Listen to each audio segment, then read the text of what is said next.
And without seeing the name, just take a certain picture and scan it and look through your third eye at the Atma Murti. Let the details come from the Atma Murti. Pen it down and then verify yourself. So I know even in the previous round, there were many people who had said that you do not have a partner. Best is if you can connect with the partner. If at all you're not able to, just you can search some objects. You can scan it and later you can verify again. Like something on Google, you can just search for random objects on Google and scan what they are. Scan, let your third eye see. Through all three eyes, you have to look at the Atma Murti. It's not just with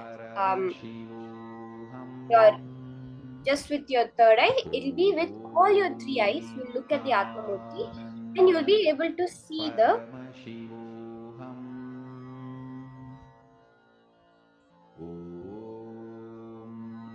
objects. You'll be able to see the details very clearly in golden letters. It will be like a description, like how if you Google and read a description, how it looks. Exactly like that. Exactly like that, you'll be able to see the description.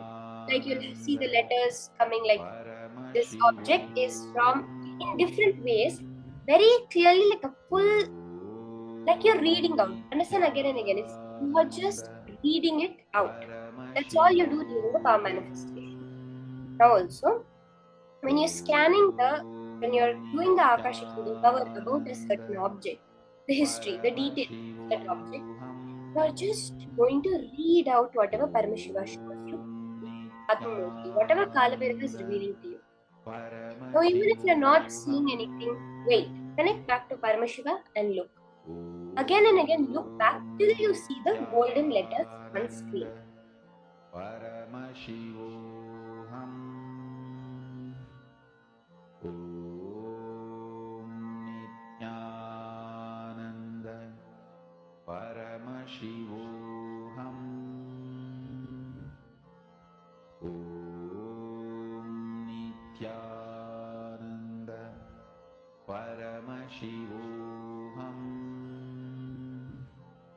Om Nithyananda Paramashivoham. Om Nithyananda Paramashivoham.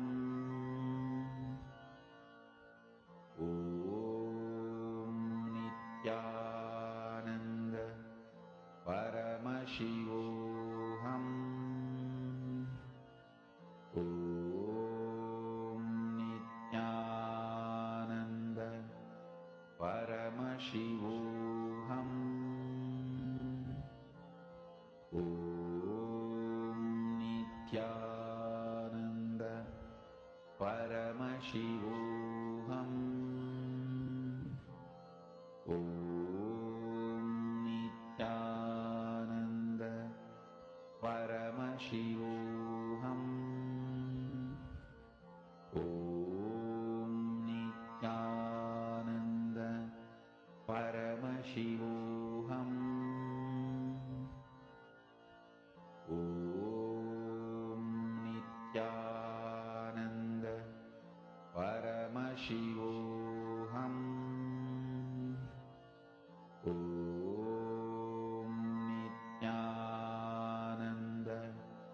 Paramashivoham. Om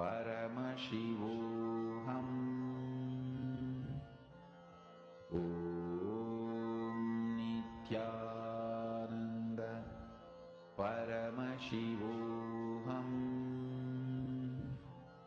Om Nithyananda Paramashivoham.